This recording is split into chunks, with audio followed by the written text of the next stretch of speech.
मीर जाफर वाला वार।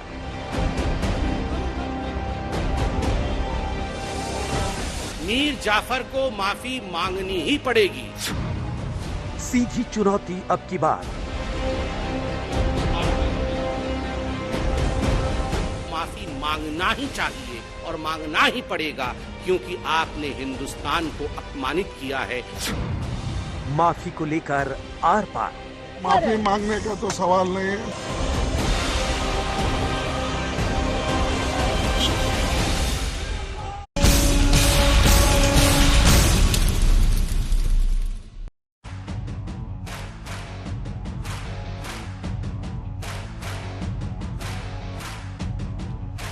नमस्कार, आप देख रहे हैं हल्ला बोल। आपके साथ मैं हूं अंजना ओम कश्यप। बयान पर लड़ाई मीर जाफर तक आई।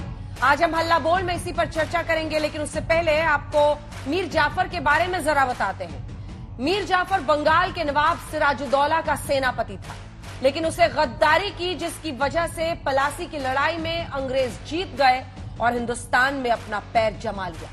मीर जाफर को गद्दारी का पर्यायवाची माना जाता है। अब बीजेपी ने राहुल गांधी को आज का मीर जाफर बताया है। बीजेपी की ओर से राहुल पर हमला करते हुए पार्टी के प्रवक्ता संबित पात्रा ने कहा कि जो काम मीर जाफर ने किया था वही राहुल ने किया और अंग्रेजों से मदद मांगी, लिहाजा उनको माफी मांगनी ही होगी। आप मेरी एक तरफ देख रहे हैं कि बीजेपी ने राहुल पर क्या हमला किया, मीर जाफर से लेकर शहजादा नवाब तक बताया। दूसरी तरफ आप देख रहे हैं कि कैसे हर रोज राहुल पर बीजेपी एक नया तीर चल रही है। हम हल्ला बोल में इसी सवाल पर चर्चा करेंगे, लेकिन क्या राहुल गांधी के लंदन वाले बयान पर सियासत थमेगी? ये रिपोर्ट देखिए, फिर चर्चा की शुरुआत।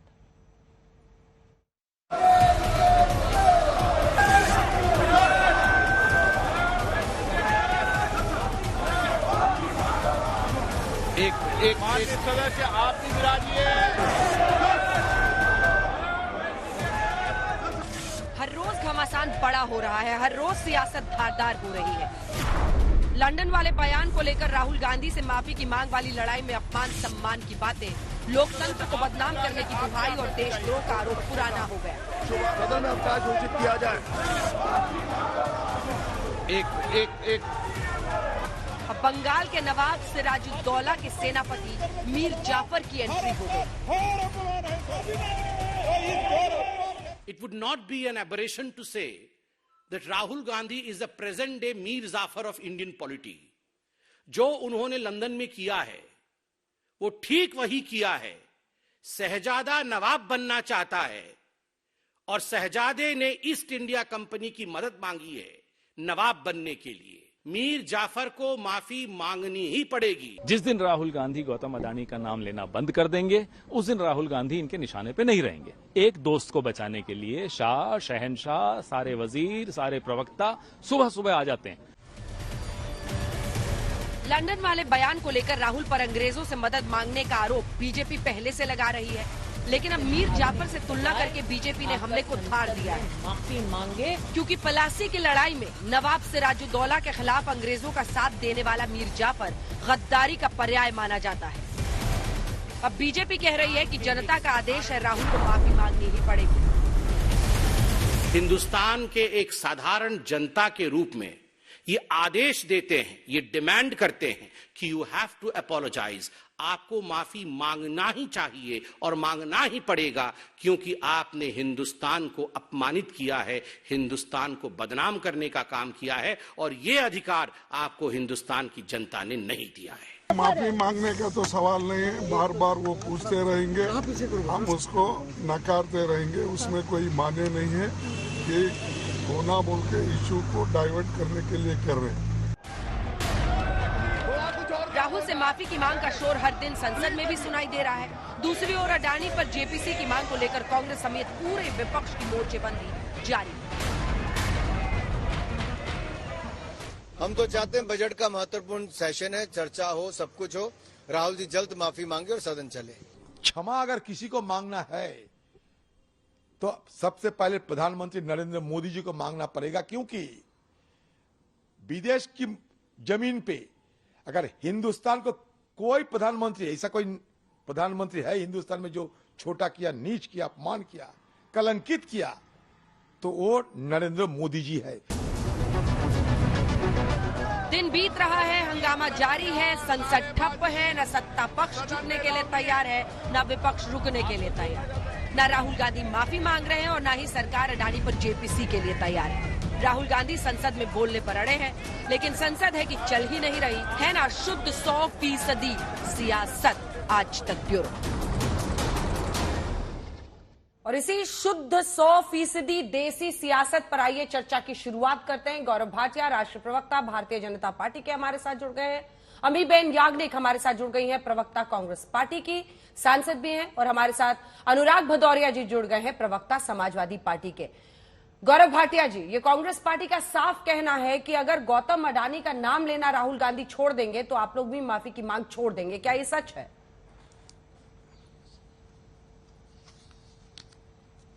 अंजना जी, देखिए, पूरा देश आज ये मांग कर रहा है कि विदेशी धरती पर जाकर जिस तरह से झूठे बयान दिए राहुल गांधी ने, जिस तरह से भारत का अपमान करने का प्रयास किया, उन्होंने कहा लोकतंत्र नहीं है भारत। मैं पूछना चाहता हूं अपने वक्तव्य को रोक के, अंजना जी आप मुझे बताइए, क्या भारत में लोकतंत्र नहीं है? और क्या आज तक और अंजना ओम कश्यप सरकार से इतना डरती हैं कि वो अपनी बात नहीं कह पाती है? पहले इसी बात का उत्तर दीजिए, फिर चर्चा में अपना वक्तव्य पूरा करूंगा। मुझे नहीं पता कि मुझे इस बहस में शामिल होना चाहिए या नहीं होना चाहिए, मैं प्रश्न पूछने के लिए हूं, लेकिन मेरी ये राय है कि भारत जैसा जीवंत लोकतंत्र और कहीं नहीं है। अपनी बात पूरी कीजिए। धन्यवाद अंजना जी। तो जब आपने ये बात कहा, और मैं आपसे प्रश्न नहीं पूछता क्योंकि एंकर का काम है प्रश्न पूछना और हमारा काम है उत्तर देना, लेकिन एक नागरिक हम सब हैं और हमारे मतभेद हो सकते हैं, लेकिन विदेशी धरती पर जाके आप कहें कि जो दूसरे देश है वो भारत का लोकतंत्र बचाएं, जो राहुल गांधी की बात का जो है लब्बो लबाब था, तो मैं समझता हूं हर भारतीय को आपत्ति होगी। और वैसे भी राहुल गांधी माफी भी रहे हैं। आप जानती हैं राफेल के मसले में भी उन्होंने इसी तरह से गलत बयानी करके कहा था चौकीदार चोर है। बाद में क्या हुआ? सर्वोच्च न्यायालय में माफी मांगी। तो आज ये क्यों नहीं पूछा जाएगा कि आप माफी क्यों नहीं मांगते हैं अपने गलत वक्तव्यों के लिए? और मैं एक बात और कहूंगा, यहां अमीबेन जी बैठी हैं। अमीबेन जी, आप मुझे चुनौती देता हूं आज तक पे वो वक्तव्य प्रधानमंत्री जी का दिखाइए जब उन्होंने कहा हो कि सिख जो हैं, जो मुसलमान हैं, ये द्वयम श्रेणी के नागरिक हैं, दर्जे के नागरिक हैं। ये कब कहा है? ये अब राहुल गांधी ने कहा है। अंजना जी, तो स्वाभाविक है कि अगर देश से गद्दारी करेंगे तो पुराने युग में मीर जाफर ने गद्दारी करी और आधुनिक युग के कोई मीर जाफर है तो वो राहुल गांधी है, क्योंकि वो विदेशी धरती पर जाके भारत के लोकतंत्र को अपमानित करता है, यहाँ की संसद को अपमानित करता है, यहाँ के नागरिकों को अपमानित करता है, और वो भी झूठ बोलकर करता है। अमीबेन जी, सवाल ये है कि लोकतंत्र को लेकर देश के बाहर बयान एक अलग नजरिए से देखा जाता है, क्योंकि अपनी डेमोक्रेसी को लेकर हमारी जितनी भी राय है, देश के अंदर हर कोई उस पर अच्छी या बुरी बात कहता है और वो कह सकता है। विदेश में जाकर लोकतंत्र के एंगल से किसी की मदद मांगना या फिर ये कहना कि वो रिएक्ट क्यों नहीं कर रहे, रिएक्शन वर्ड, इसको लोग गलत मान रहे हैं। अब ये लड़ाई कहां पर जाके थमती हुई दिख रही है? बीजेपी तो माफी के बिना आगे बढ़ने को तैयार नहीं दिख रही है। अमीबेन जी, पहले तो हमें ये वक्तव्य सोशल मीडिया पर भी रख दिया गया है और हर जगह पर है। ये वक्तव्य पहले हर एक नागरिक देख रहा है, सुन रहा है, और उसमें से पता चलता है कि एक एकेडमिक इंस्टीट्यूशन के आगे जाके जो राहुल जी बोले हैं उनको किस तरह सुनना चाहिए और उसमें क्या कंटेंट्स है वो देखना चाहिए। हालांकि ये बहुत समझ के दूर की बात है कि ये लोग ये पढ़ते नहीं है, सुनते नहीं है और ऐसे बोलते विदेश की धरती पर जाके राहुल जी ने लोकतंत्र के बारे में, भारत के लोकतंत्र के बारे में कुछ कहा। अगर वो कुछ कहा तो उन्होंने जैसे वो आए उन्होंने कहा कि संसद में मैं मेंबर ऑफ पार्लियामेंट हूं वो ऑनरेबल स्पीकर साहब के पास गए और कहा कि अगर मैंने कुछ कहा है तो मुझे ये स्पष्ट कर देने के लिए मुझे मौका देना चाहिए और मैं आपके सबके सामने उस वक्तव्य के बारे में कुछ कहूंगा। पर उनको वो परमिशन नहीं दी गई और सदन आपने देखा कि कंप्लीटली वो बंद कर दिया गया और दोबारा जब हुआ तो वैसे म्यूट कर दिया पूरा, तो चला ही नहीं। तो ये बता रहा है कि भाई हमारी लोकतंत्र, आप जैसे कह रहे हैं, बहुत जीवंत है। तो वो जीवंत प्रसारण सारे देश ने देख लिया कि पूरा संसद म्यूट हो गया, बिल्कुल सबके माइक बंद हो गए, किसी ने कुछ सुनाई नहीं दिया। सारे मिनिस्टर्स वहां बैठे थे, स्पीकर साहब बैठे थे, सब वो वहां बैठे थे। तो ये एक अलग बात है। दूसरी बात है कि ये जो आप कह रहे हैं कि विदेशी धरती पर जाके कुछ कहा, तो जो कुछ कहा उसकी सफाई देने के लिए वो खुद आगे आ रहे हैं, तो क्यों आप वो मौका नहीं दे रहे हैं? तो ये क्या हमारी लोकतांत्रिक ये है मेथोडोलॉजी है कि ये प्रक्रिया है कि हम किसी को मौका तक ना दे? ये कौन सी हमारी ये किसी को अपॉर्चुनिटी भी नहीं देना कि भाई तुम्हारी सफाई दे दो, आप अपनी सफाई दे दो, और जहां वो है मेंबर ऑफ पार्लियामेंट वहां आके सफाई देना चाहते हैं और वो सारा देश देखेगा तो वो सफाई देने से भी उनको वो मौका नहीं दिया जाता है। तो ये रही जो एक्चुअल पोजीशन है वो। अभी दूसरी बात मैं कहना चाहती हूं कि इतने भयानक तरीके से ये लोग बताते हैं, तो वो ऐसा क्यों है कि वन साइडेड ही बताते हैं? हमारे ऑनरेबल प्राइम मिनिस्टर डायस्पोरा के सामने जाते हैं, विदेश में जाके कितने लोगों को एड्रेस करते हैं और कहां कहां नहीं गए, चाइना, साउथ सियोल, कनाडा, जाके वहां कहते हैं। आपने देखा है, मुझे वो रिप्रोड्यूस नहीं करना है, बताना नहीं है, क्योंकि मुझे भी बुरा लगता है कि अगर वहां जाके आप कहे कि मैंने क्या पाप किया था कि मैं भारत की धरती पर मैंने जन्म लिया। ऐसे सोचते हैं डायस्पोरा वाले जो वहां जाते हैं, जो भारत छोड़ के विदेश में अपना घर बना रहे हैं, तो वो ऐसा छोड़ के ऐसा करके बताते हैं। तो हमें उनकी भी राय लेनी चाहिए जो सुनते हैं कि आपके दिमाग में क्या चल रहा है। ये लोकतंत्र के बारे में बता रहे हैं प्रधानमंत्री जी, या तो देश के बारे में बता रहे हैं कि देश की परिस्थिति के बारे में बता रहे हैं, या तो वो लोग जो भाग हमारे देश के वहां से चले जाते हैं, वहां दूर जाके देश में बसते हैं, उनके बारे में कहते हैं। क्या है? तो ये एक्सप्लेनेशन की बात है, ये भी बात हमें लेनी चाहिए। तो ऑनरेबल प्राइम मिनिस्टर से तो किसी ने नहीं कहा कि आपको सर वहां जाके ऐसा नहीं बोलना चाहिए। अल्टीमेटली वो हमारे देश के नागरिक हैं, बाहर जाते हैं, वहां रहते हैं, उनके सामने आप जाके ऐसा कहो तो उनकी भी आपको परिस्थिति समझनी चाहिए। तो ये एक लोकतांत्रिक मेथोडोलॉजी है।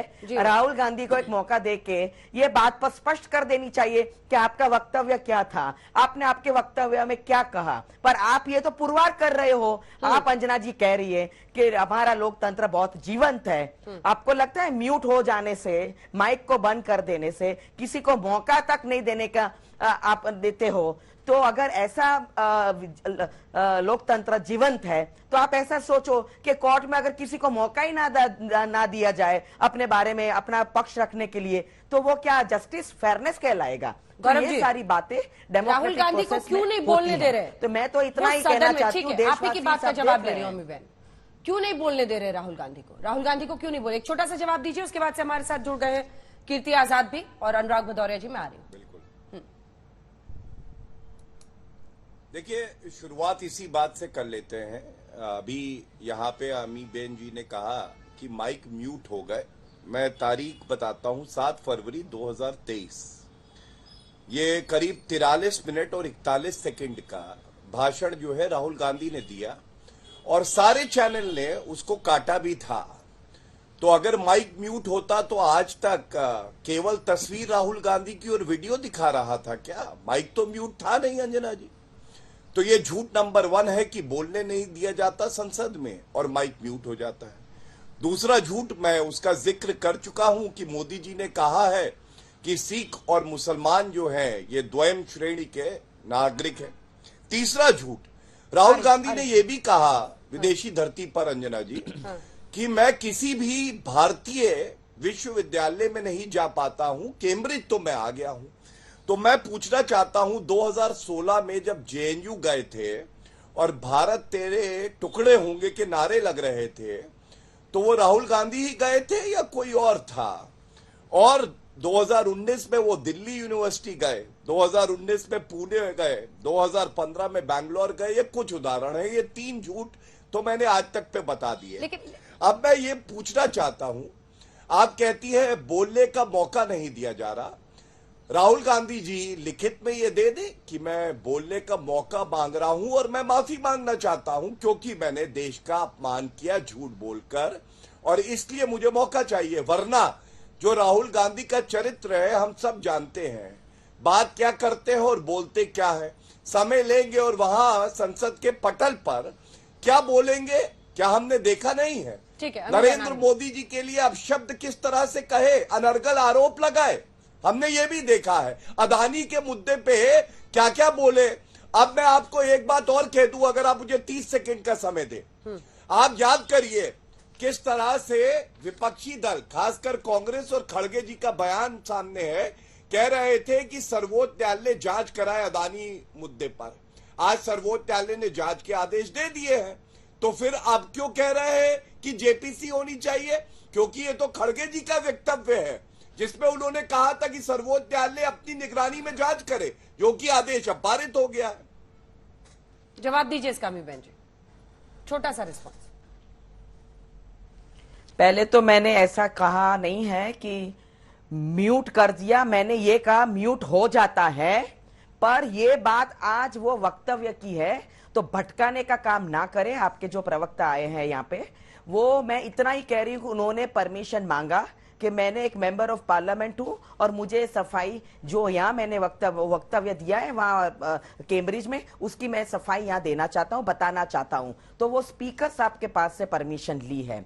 यहाँ अगर आपके प्रवक्ता ओम बिरला जी का पावर्स हथिया देना चाहते हैं और कहने लगते हैं कि आप लिखित में मांगो, आपके पास कौन सा पावर है एज अ प्रवक्ता कि आप ऐसा सजेशन आके टीवी पर दे दे? वो ओम बिरला जी कहेंगे अगर उनको कहना होगा कि भाई आप राइटिंग में दे दो, आप ये करो, आप सबके पावर्स क्यों ले रहे हो? तो पहली बात ये है। और सारी दुनिया ने देखा तो आपको डर लगा तो एक्सपंज हो गए सारे रिमार्क्स। कभी ऐसा नहीं हुआ है लोकतांत्रिक व्यवस्था में कि आप किसी के भाषण से सारे जो आपको तकलीफ देने वाले हैं, आप जवाब नहीं दे पा रहे हो, वो सारी वाक्य निकाल लो भाषण में से। तो वो भी आपने कर लिया, एक्सपंज कर दिया सारे रिमार्क्स। तो ये सारी बातें देश देख रहा है। और आप ये जो बार बार ये सब कहते रहते हो कि ये राहुल गांधी का ये चरित्र, मुझे तो ये भाषा सुन के इतना खराब लगता है कि ये भाषा हो गई हमारे देश की कि आप हर एक के बारे में कुछ ना कुछ बोलते रहते हो। ये चरित्र शब्द तो हम अभी कोर्ट में भी नहीं इस्तेमाल करते हैं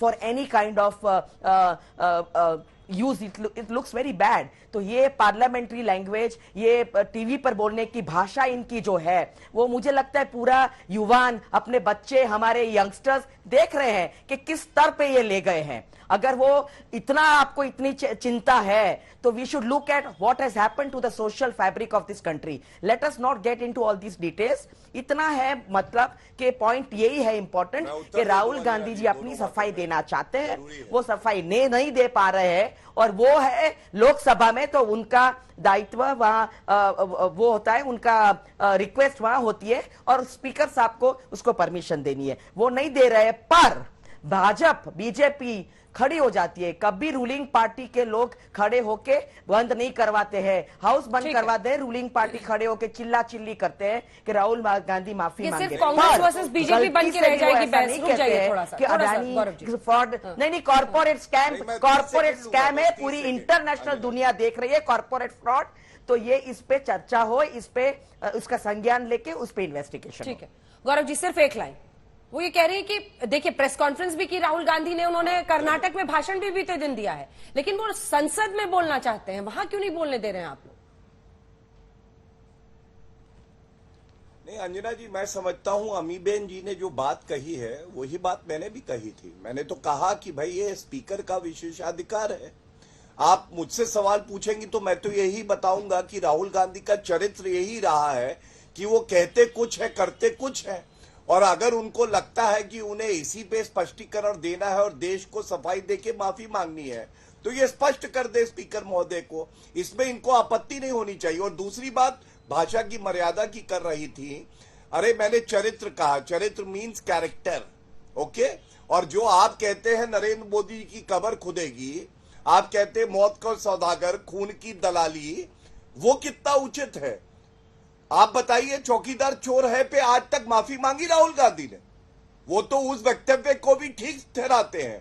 तो अमीबेन जी, कम से कम आप सलाह दीजिएगा राहुल गांधी को कि इस तरह की भाषा का प्रयोग देश के चुने हुए प्रधानमंत्री जी के लिए नहीं करना चाहिए। कीर्ति आजाद जी, इस पूरी लड़ाई में टीएमसी कहां खड़ी है?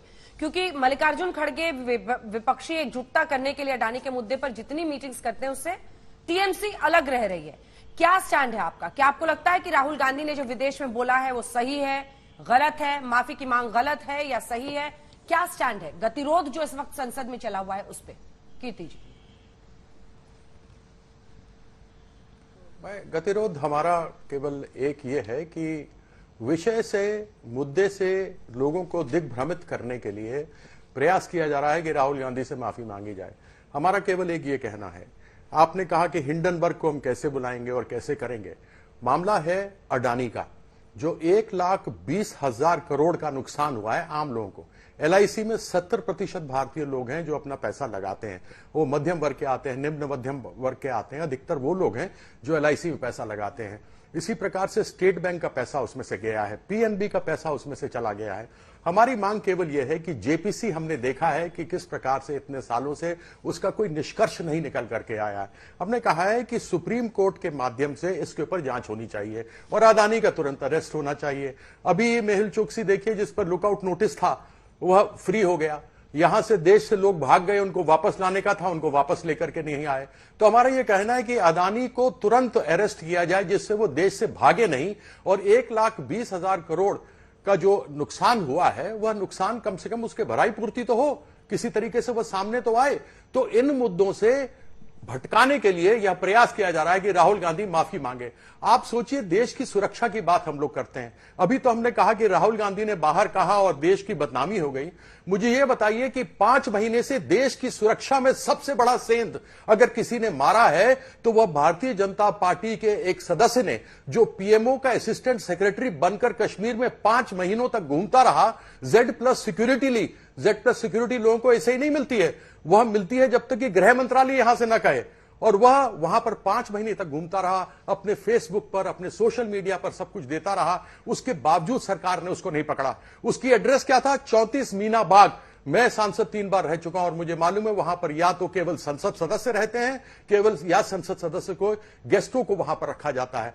वही पुलवामा जो आज से 5 साल पहले हुआ था, क्या ऐसे लोग ही उसमें थे जहां 350 किलो RDX चलाया था, जिसकी आज तक हमें पता नहीं लगी? यह मुद्दा है, ज्वलंत मुद्दे हैं जो देश के सुरक्षा के लिए खतरा है। लेकिन इन सभी मुद्दों से लोगों को भटकाकर, अलग ले जाकर इस प्रकार से राहुल गांधी माफी मांगे, राहुल गांधी माफी मांगे। उसने सरकार के बारे में कहा है, देश के बारे में नहीं कहा है। और सरकार के विरुद्ध बात करने का सबको अधिकार है, मुझे भी पूरा अधिकार है, मेरे पार्टी को भी पूरा अधिकार है, और यह अधिकार हम लेकर के रहेंगे और कहते रहेंगे। आपको भी भदौरिया जी ये भटकाने का ही एजेंडा लग रहा होगा? अरे भटकाने का, भारतीय जनता पार्टी जब विपक्ष में थी तब भी हल्ला मचाती थी, आज सत्ता में है तब भी हल्ला मचाती है। तो क्या हल्ला मचाने के लिए देश की जनता की बात करना तो कभी चाहती ही नहीं है। सोचिए, 1 मिनट में आज पार्लियामेंट के अंदर में 2.5 लाख रुपए खर्च होता है, मतलब एक दिन में 10 करोड़। अगर 6 दिन की बात कर लें, 50 से 60 करोड़ रुपए बर्बाद हो रहे हैं। किसका? जनता का। और जिम्मेदारी किसकी है सदन चलाने की? सत्ता पक्ष की। और सत्ता पक्ष ही हल्ला मचा रहा है। तो ये जो पैसा बर्बाद हो रहा है, टैक्स पेयर का, जनता का पैसा बर्बाद हो रहा है। भाई पार्लियामेंट तो इसलिए चलती है ना कि जनता के मुद्दों की बात होगी, जनता की समस्या का वहां समाधान होगा। लेकिन जनता की समस्या की तो बात हो नहीं रही है। बात हो रही है भारतीय जनता पार्टी अपने एजेंडे पे चल रही है। अरे जिससे माफी मंगवानी मंगवाओ, जिससे जो करना करवाओ, लेकिन भाई पार्लियामेंट तो चलाओ ना। पार्लियामेंट क्यों नहीं चलने देते? भाई जब आप 2014 के पहले विपक्ष में थे तब भी हल्ला मचा रहे थे, तब भी देश का पैसे का नुकसान कर रहे थे। आज अब सत्ता पक्ष में बैठे हो तब भी देश के पैसे का नुकसान कर रहे हो। तो क्या आप इसलिए देश के अंदर में राजनीति में रहते हो कि जनता के मुद्दे ना आ पाए, जनता के मुद्दों पे चर्चा ना हो? करोड़ों करोड़ रुपया बर्बाद हो रहे हैं और आप उसमें बात करने को तैयार नहीं हो। आपके लिए व्यक्ति विशेष हो गया। अरे व्यक्ति विशेष इस देश का कोई देश नहीं है। ना भारतीय जनता पार्टी देश है, ना राहुल गांधी देश है, ना और कोई देश है। देश इस देश की जनता है। उस जनता के बारे में चर्चा नहीं है। कमाल है भाई। ये भारतीय जनता पार्टी का फॉर्मूला बन चुका है। जब भी कोई गंभीर मुद्दे की बात होगी, जब भी ये घिरती है, तब ये हल्ला मचाना शुरू कर देती है। जब इसको लगता है कि जनता की बात होगी और हम जवाब नहीं दे पाएंगे, क्योंकि इनके पास जवाब नहीं होता है कि कहां से ये कैसे बताएंगे महंगाई इतनी क्यों है, ये जवाब नहीं दे पाएंगे। किसान धरने पे बैठा था, 1 साल बैठा रहा, किसान की इनकम दुगनी करने की बात थी, जवाब नहीं दे पाएंगे। ये जवाब नहीं दे पाएंगे, युवा परेशान है। ये जवाब नहीं दे पाएंगे, देश की आर्थिक व्यवस्था कैसी है, क्योंकि जवाब है नहीं इनके पास में, बेरोजगारी का जवाब नहीं। तो क्या करो, चलो हल्ला मचाना शुरू कर दो। बताओ, सत्ता पक्ष हल्ला मचा रहा है। कमाल का भाई भारतीय जनता पार्टी है। सत्ता पक्ष जिसकी जिम्मेदारी है वो अपनी जिम्मेदारी से भाग रहा है। इससे ज्यादा शर्म की बात हो सकती है क्या? सत्ता पक्ष अपनी जिम्मेदारी से भागे और हल्ला मचा रहा है, विपक्ष सदन नहीं चलने दे रहा, विपक्ष सदन नहीं चलने दे रहा। तो इससे अच्छा जब विपक्ष में आप थे तब भी हल्ला मचा रहे थे, तो सत्ता पक्ष में आने के लिए मचा रहे थे। आज सत्ता पक्ष में हल्ला मचा रहे हो तो क्या विपक्ष में जाने के लिए मचा रहे हो क्या? हमें तो लग रहा है विपक्ष में जाने के लिए मचा रहे हैं, क्योंकि इनकी विपक्ष में रहने की आदत हो गई है। सत्ता पक्ष में पता ही नहीं चल रहा कि हम सत्ता है। जी बतौर सत्ता पक्ष में भी आकर आप हल्ला ही मचाने के लिए आए थे क्या? ये प्रश्न है उनका। और साथ ही राहुल गांधी को मीर जाफर कहना, अब कांग्रेस कह रही है आप जयचंदों की पार्टी है। मतलब कहां तक हम लोग, और हमारे देश में कांग्रेस पार्टी के नेता हैं, उनको मीर जाफर कह रहे हैं, क्या मतलब है इसका? गौरव भाटिया जी।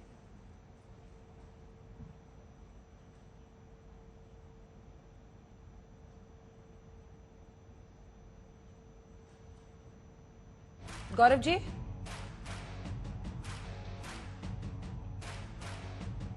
मुझे लगता है कि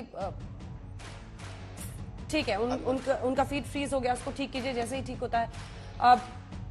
अमी बहन जी इस पर ठीक है, कीर्ति जी एक छोटा सा रिस्पांस। अच्छा आ गया उनका, एक बार जवाब वो दे लें क्योंकि 3 लोगों ने एक साथ प्रहार किया है। गौरव जी मीर जाफर वाले कमेंट पर स्पेसिफिक सवाल मैंने पूछा था, आवाज आई? हाँ, मैं आपकी बात का उत्तर देता हूं।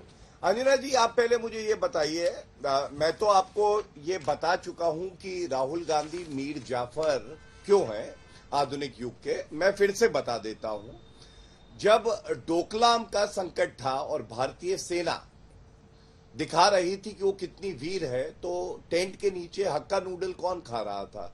ये आधुनिक युग का मीर जाफर राहुल गांधी था। किसने चीन के साथ पार्टी टू पार्टी समझौता किया है, एमओयू किया है, और आज तक सार्वजनिक नहीं किया और देश को यह भी नहीं बताया है कि वो रद्द हुआ है या नहीं? तो मीर जाफर तो कांग्रेस पार्टी और राहुल गांधी हुए। आप मुझे ये बताइए, अनुच्छेद 370 जब संशोधित करके उसको निष्क्रिय कर दिया गया, तो पाकिस्तान ने जो यूनाइटेड नेशन सिक्योरिटी काउंसिल में डोजियर दिया, और तस्वीर मेरे पास है, उसमें किस मीर जाफर का वक्तव्य था? वो मालूम है कौन था? राहुल गांधी था। मैं पूछना चाहता हूं कि जब भारत का हर नागरिक ये मानता है वीर सावरकर जी देश के लिए समर्पित थे, और इंदिरा गांधी खुद ये कहती हैं, तो उनका अपमान राहुल गांधी ने कल ही किया। लिखते हैं सावरकर समझा क्या, नाम है राहुल गांधी। और अंत करूंगा एक बात कह के कांग्रेस के विषय में। आप मुझे बताइए, नरेंद्र मोदी जी की तुलना कर देना गद्दाफी से, सद्दाम हुसैन से, ये कह के कि वो भी चुन के आते थे कभी कभी। अब आप मुझे बताइए क्या ये उचित है? लेकिन राहुल गांधी का जो सोचने का नजरिया है, जो चाल चलन है, वो मीर जाफर से बिल्कुल मेल खाता है। दूसरी बात, अब सपा पे आते हैं। सपा के प्रवक्ता बता रहे थे कि 1 मिनट का 2.5 लाख रुपया खर्च होता है। तो मैं ये जानना चाहता हूं कि जब एक नेत्री के अंडरवेयर का रंग बताते हैं आजम खान और अखिलेश यादव बगल में बैठकर हंसते हैं, तो क्या तब इनको नहीं याद आया कि 2.5 लाख रुपए 1 मिनट में खर्च होता है जनता का? जब चेयर की तरफ रमा देवी जी बैठी थी, एक महिला को आंख में आंख देखकर आजम खान बोलते हैं, मन करता है तुम्हारी आंखों में देखता रहूं, तब 2.5 लाख रुपया नहीं खर्च होता है। और आप मुझे ये बताइए, भारत माता को डायन बुला देते हैं और अखिलेश यादव उन्हें पार्टी से नहीं निकाल पाते। और एक बात और, जो विदेशी हस्तक्षेप की है राहुल गांधी और अखिलेश यादव और आजम खान में, आप देखिए कितनी समानताएं हैं। जब एक घटना हुई थी लिंचिंग की, समाजवादी पार्टी की सरकार थी प्रदेश में, तो यूनाइटेड नेशंस को चिट्ठी लिख दी थी आजम खान ने कि देखो यहां पे अल्पसंख्यक सुरक्षित नहीं है। सरकार इनकी थी उत्तर प्रदेश में, लॉ एंड ऑर्डर इनके तत्वाधान में था, लेकिन यूनाइटेड नेशन से मांग रहे थे मदद। तो इसलिए कांग्रेस हो या समाजवादी पार्टी हो, इनकी सोच हमेशा देश विरोधी रहती है।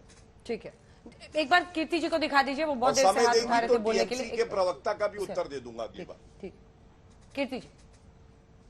इसके बाद आरिफ भदौरिया मौका दीजिएगा, मैं जवाब दे दूंगा। ठीक है। हाँ, अभी मीर जाफर पर बात हो रही थी, उससे पहले शायद इन्होंने महिला का आदरणीय माँ बहन के किसी उसका किया, तो उसमें रंग के बारे में इन्होंने बात किया। तो मैं ये जानना चाहता हूं कि बाबा रामदेव के लंगोट का रंग नहीं दिखाई देता कि कितना अपमान होता है हमारे इस रंग का, जहां वो लंगोट पहनते हैं अपना। दूसरी बात मीर जाफर की हुई, तो यह मीर जाफर के वंशज हैं। आजाद हिंद फौज में जमा होने के लिए मना कर दिया गया था हिंदुस्तानियों को, और कहा गया था कि अंग्रेजों की फौज में जुड़ो और द्वितीय महाविश्व में चले जाओ, युद्ध में चले जाओ। इन्होंने क्विट इंडिया मूवमेंट के लिए श्री आदरणीय श्री डॉक्टर श्यामा प्रसाद मुखर्जी जी ने, उस समय गवर्नर जनरल ऑफ इंडिया शायद वेवल थे, उनको चिट्ठी लिखी थी कि यह भारत छोड़ो आंदोलन बहुत गंभीर है, इसको तुरंत रोकना चाहिए और गिरफ्तारियां करनी चाहिए। हमारे आदरणीय माफी वीर सावरकर जी ने जिन्ना के साथ मिलकर के 2 नेशन थ्योरी चलाई थी और देश को बांटा था। यहां तक कि इनका जो गुरु संस्था है, 52 वर्ष तक उसने अपने संस्था पर कभी भी तिरंगा झंडा नहीं लहराया, और यह दूसरों को मीर जाफर बोले तो यह अतई कतई उचित नहीं लगता। और जब आप कभी बात करते हैं हिंदू राष्ट्र की, तो याद रखिएगा स का सिंधु, जो लोग स नहीं बोल पाते थे वो ह बोलते थे और सिंधु की जगह हिंदू बोलते थे। हिंदू दरिया जाना है, आप वो राष्ट्र बनाना चाहते हैं। मैं केवल इतना कहना चाहता हूं, जब हमारे पास अपने भारत के 3 संस्कृत शब्द हैं जिसका कि हम लोग हर एक पूजा में उपयोग करते हैं, आर्यावर्ते, भारत खंडे, जम्बू द्वीपे, इन सबों का राष्ट्र बनाया जा सकता है। ये हमारे अपने संस्कृत वर्ड है, न कि मुगलों द्वारा दिए गए नाम के ऊपर हमें राष्ट्र बनाने की आवश्यकता है। तो कृपया पहले बोलने से अपने गिरेबान में झांकना चाहिए कि मीर जाफर कौन है, किसने देश के साथ गद्दारी की है। मैं केवल इतनी अपनी बात रखना चाहता था, क्योंकि माफी मीर जाफर की बात आई थी। मैं उत्तर दे दूं जरा। जवाब दीजिए इसका गौरव। मुझे भी जवाब देना है। देखिए, सबसे पहले तो इस तरह से बोलना कि बाबा, मैंने जो उदाहरण दिया एक नेत्री के अंडरवेयर का रंग कोई बताए, तो ये कितना अनुचित है, निंदनीय है। और उसकी तुलना ये बाबा रामदेव जी के वस्त्रों से करते हैं कि कहां कहां पहना है। मैं समझता हूं इनका खुद का जो स्तर है इन्होंने उस वाक्य में दिखा दिया है। लेकिन एक बात मैं आपको जरूर बताना चाहूंगा, जहां तक आपने तिरंगे की बात करी, तो ये जान लीजिए और पढ़ लीजिएगा कि जब सर्वोच्च न्यायालय ने नवीन जिंदल का केस जो है डिसाइड किया, तब हर नागरिक को और जो प्राइवेट संस्थाएं हैं या कोई पार्टी है उसको ये हक मिला कि वो तिरंगा फहरा सकता है। उसके पहले ये नहीं था, ये कानून था। दूसरी बात, सावरकर जी के बारे में आपने बोली, मैं केवल आपको एक बात बता दूं, आप तो पार्लियामेंट में रहे हैं, आप देखिएगा पार्लियामेंट में क्या तैलचित्र नहीं है, पोर्ट्रेट नहीं है सावरकर जी का।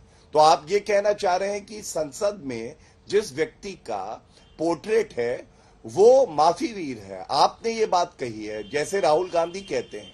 और मैं आपको बता रहा हूं कि इससे पहले चाहे वो इंदिरा गांधी हो, चाहे वो नेताजी सुभाष चंद्र बोस जी हो, हमेशा तारीफ करी है वीर सावरकर जी के बलिदान के लिए।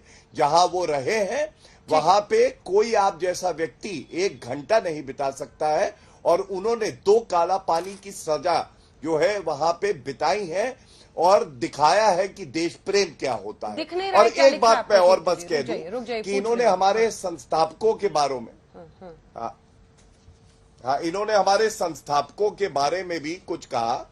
मैं केवल इतना ही कहूंगा, ये अनुच्छेद 370 जो हटा है, ये उन्हीं की प्रेरणा से हटा है।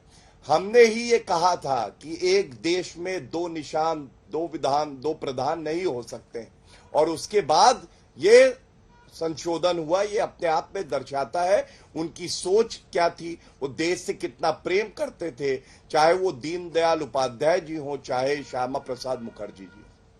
छोटा सा जवाब एकदम कीर्ति जी। और क्या आपने लिखा था वो दिख नहीं रहा था पेपर में? नहीं, वह बड़ी छोटी सी बात थी कि यह अवश्य, इनकी बात बिल्कुल भाटिया जी की सही है कि इन्होंने कहा कि नवीन जिंदल के बाद सबको अधिकार मिला, लेकिन 15 अगस्त और 26 जनवरी को हिंदुस्तान का प्रत्येक व्यक्ति अपने घर पर झंडा फहरा सकता था, वह 52 साल तक नहीं फहरा। तो थोड़ा सा यह समझने में हो सकता है इनसे थोड़ी गलती हो गई हो, मेरा वो कहना। गलत कह रहे हैं सभी कोई फहरा सकते हैं, क्योंकि नवीन जिंदल ने कहा है, वो भी लेकिन गलत 15 अगस्त और 26 जनवरी के दिन हर कोई अपने घर में झंडा फहरा सकता था। आप सही है। भदौरिया जी नहीं, कीर्ति जी मेरा एक सवाल है, आप मुझे ये बताइए। नहीं, मैं कीर्ति जी से एक सवाल पूछ लूं। कीर्ति जी आप ये बताइए, सीए तो देश का कानून है, मैं पूछ लूं?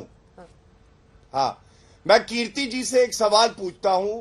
कीर्ति जी, सीए तो देश का कानून बन गया था, ममता बनर्जी मुख्यमंत्री थी, शपथ ली थी उन्होंने संविधान की, ऐसा कैसे कह दिया कि अगर ये लागू हुआ तो गृह युद्ध हो जाएगा? कृपया करके ये बताइए। और संसद में जब वो विपक्ष में थी तो स्पीकर के ऊपर पेपर मुंह पे मारे थे उन्होंने और कहा था कि लागू क्यों नहीं होता, घुसपैठिए आ रहे हैं। तो इस पे कुछ आप जान देंगे, कुछ स्पष्टीकरण? आप विषय जरा पूरा विषय कुछ थोड़ा बता देंगे, समझा देंगे तो मैं आपको जवाब दे पाऊंगा ना। आप कह रहे कागज उन्होंने मार दिए, किस विषय पर कागज मारे, मैं किस बता विषय रहा के हूं ऊपर उन्होंने धरना प्रदर्शन किया, आप जरा थोड़ा विस्तृत रूप से बता देंगे तो मैं समझ जाऊंगा ना, आपका जवाब देने में मेरे लिए सहूलियत होगी। मैं बता रहा हूं मैं बता रहा हूं आपको। कीर्ति जी, मैंने आपको पहली बात बताई, सीए जब पारित हो गया संसद से तो ममता बनर्जी का यह बयान है, अगर ये लागू किया सीए एनआरसी तो गृह युद्ध हो जाएगा, गृह युद्ध। पहली बात। दूसरा, सीए और एनआरसी को लेके जब वो विपक्ष में थी तो उनकी ये मांग थी कि ये होना चाहिए, इसलिए कि घुसपैठिए आ रहे हैं। आज वो घुसपैठिए लगता है ममता बनर्जी को अपना वोट बैंक लगते हैं, इसलिए उन्होंने पलटी मार ली। और आप उसका समर्थन करेंगे या कहेंगे ममता बनर्जी गलत है? क्योंकि गृह युद्ध कैसे हो जाएगा अगर देश का कानून लागू होगा? छोटा सा जवाब।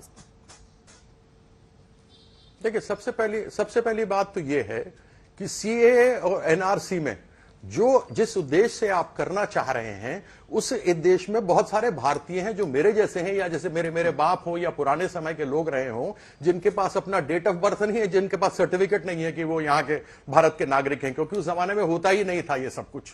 तो ऐसी परिस्थिति में गड़बड़ी होती है। तो जब तक बात समझ में आती है ना किसी को, तब यह बातों को रखा जाता है। तो आपसे बड़ा विनम्र निवेदन कर रहा हूं, आप बताइए गृह युद्ध हो सकता है क्या पूरे देश के लिए? पूरा देश के लिए। कीर्ति जी, गृह युद्ध तो आप करवा रहे हैं। गृह युद्ध तो हुजूर आप करवा रहे हैं मालिक। अच्छा, आपने जिस तरीके से नहीं, मैं कह रहा हूं गृह युद्ध उसकी क्या जरूरत है? आप तो गृह युद्ध वैसे ही करवा रहे हैं। करेंगे तो गृह युद्ध नहीं, मैं कहा, अरे आप खुद करेंगे। नहीं, आप मुझे गलत समझ रहे हैं हुजूर। मैं आपसे कह रहा हूं कि गृह युद्ध तो आप कराना चाह रहे हैं, जिससे कि फिर वापस आ जाएं आप सरकार में। अभी गृह युद्ध चल रहा है। ठीक है। अनुराग भदौरिया बिल्कुल चल रहा है। आप देख लीजिए जो परिस्थिति आपने बनाया हुआ है, देश में गृह युद्ध चल रहा है, नेताओं का उन्होंने बयान दिया। आपने बता दिया। अंजना जी, ठीक है। अनुराग जी, इसके बाद से अम्मी बहन फौरन। अंजना जी, देखिए आपने 40 मिनट की डिबेट की, भारतीय जनता पार्टी के प्रवक्ता पार्लियामेंट पे ना बात करके सीए एनआरसी चले गए। वो उसी मुद्दों पे जाते हैं जो उनको सूट करता है। उनको ओलावृष्टि हुई है, उनको सूट नहीं करता है कि पार्लियामेंट में आज भी बहस हो जाती कि किसानों की फसल बर्बाद हो गई है, किसानों की आत्मा रो रही होगी, कैसे वो अपने परिवार का पालन पोषण करेंगे क्योंकि उनकी फसल बर्बाद हो गई। यहाँ जिस तरह से असमय वृष्टि हुई है, इस पर चर्चा होती पार्लियामेंट के अंदर में, उस पर चर्चा आज हो नहीं पाई क्योंकि पार्लियामेंट चली नहीं। इसकी ने कोई चिंता नहीं, दुनिया की चिंता है। देखिए आप, दुनिया की इन्होंने चिंता व्यक्त की, लेकिन यह चिंता नहीं की कि किसान बर्बाद हो गया, आज किस तरह से असमय पे बारिश हुई है, इसकी कोई ने चिंता नहीं है। सबकी बातें कर रहे हैं, टीएमसी की बातें कर रहे हैं, समाजवादी की बातें कर रहे हैं, और पार्टी दल की बातें कर रहे हैं, एनआरसी और सीए की बातें कर रहे हैं, लेकिन किसान की बात नहीं कर रहे हैं कि किसान परेशान है। इसके भी दो शब्द बोल देते। ये इसलिए नहीं कर पा रहे हैं क्योंकि आप पार्लियामेंट नहीं चला पा रहे हैं, क्योंकि सदन नहीं चल रहा है, क्योंकि सदन आप चलाना नहीं चाहते, क्योंकि आप चाहते नहीं हो कि किसान की चर्चा वहां हो। आज सदन चल रहा होता तो सभी सांसद अपनी लोकसभा के किसानों की बात उठाते, मांग करते, मुआवजा की मांग करते, कहते कि यहां पे किसानों को मुआवजा मिलना चाहिए क्योंकि किसान के घर बर्बाद हो जाए। लेकिन इसकी चिंता तो आपको है ही नहीं, क्योंकि आपको इसकी बात ही नहीं करनी है। जो मुद्दा आपको सूट करता है, उस मुद्दे पे आप चर्चा करना चाहते हो। यह देश के लिए दुर्भाग्य की। ठीक है, अम्मी बहन जी अगर बोले उसके बाद एक साथ जवाब दीजिएगा गौरव भाटिया जी। अम्मी बहन जी, देखिए, एक तो संसद का जाया हो रहा है वक्त, ऊपर से देश के अनेकों मुद्दे हैं जो वहां पर उठने चाहिए। पूरे मामले पर क्या अमित शाह गृह मंत्री भी आए थे आज तक के कॉन्क्लेव में, उन्होंने कहा इंडिया टुडे कॉन्क्लेव में कि 2 कदम वो चलें 2 कदम हम चलें। आपको लगता है कि बीच का कोई रास्ता? और जब भाषा की मर्यादा तोड़ने की बात होती है तो उन्होंने भी पूरी लिस्ट गिना दी, उस पर मैं जवाब नहीं ले पाई थी। चौकीदार चोर है से लेकर क्या कुछ नहीं कहा था सीधे पीएम के लिए। अभी पवन खेड़ा की गिरफ्तारी हो रही थी तो कब्र खुदेगी का नारा लग रहा था मोदी के लिए। तो ऐसे में कौन किस पर उंगली उठाए? हाँ,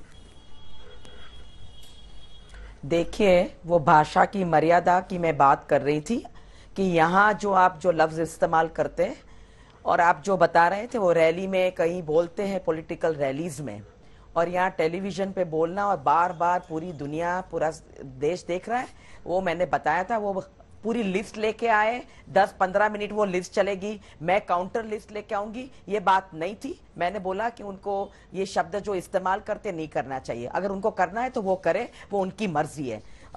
दूसरी बात कि ये जो प्रवक्ता यहाँ के जो बोलते, अगर उनके नेता इतनी समझदारी वहां दिखाते तो सदन चलता। उनको डर किस बात का है कि वो अदानी के बात पे बोलना नहीं चाहते? 267 की नोटिस हमारी बिल्कुल एंटरटेन नहीं हो रही है। हम क्या मांग रहे हैं? हम एक सफाई मांग रहे हैं, हम डिस्कशन मांग रहे हैं। पूरी दुनिया, हमारे जो देशवासियों हैं जिन्होंने पैसा लगाया है LIC, SBI में, PNB में, वो कह रहे कि हमारे पैसे का क्या हुआ, आपने कैसे लगा दिया सारा अदानी की कंपनी में। गौरव जी, जवाब दीजिए अंत में तीनों की बातों का। तो डिस्कशन तो होना चाहिए, वही बात कह रहे हैं। दूसरी बात जल्दी वो उनको दुनिया भर का इतिहास बताते थे, उधर का इधर का। वो थोड़ा आगे जाके देख ले, पीछे जाके, कि सुषमा जी और जेटली जी ने कहा था कि हमारे पास यही बात है डिसरप्शन करने की, जवाब तो देना पड़ेगा। तो जेपी से मिली थी, ये क्यों जवाब जल्दी नहीं दे रहे? सिर्फ 2 लाइन आते ही चिल्लाने लगते। देखिए, हाँ बिल्कुल, देखिए, सबसे पहले तो कांग्रेस का तो फिर से कहूंगा चरित्र ये है कि आज ही चेयरपर्सन राज्यसभा उन्होंने ऑल पार्टी मीटिंग बुलाई थी। क्या कांग्रेस पार्टी गई थी उस मीटिंग में? ये तो जो चेयर होती है उसका भी सम्मान नहीं कर सकते हैं, और उम्मीद करते हैं कि सब इनकी बात सुने। ठीक है, जल्दी, वक्त इतने की इजाजत देता है। आप सभी का बहुत धन्यवाद हमारे साथ जुड़ने के लिए। देखते रहिए आज तक।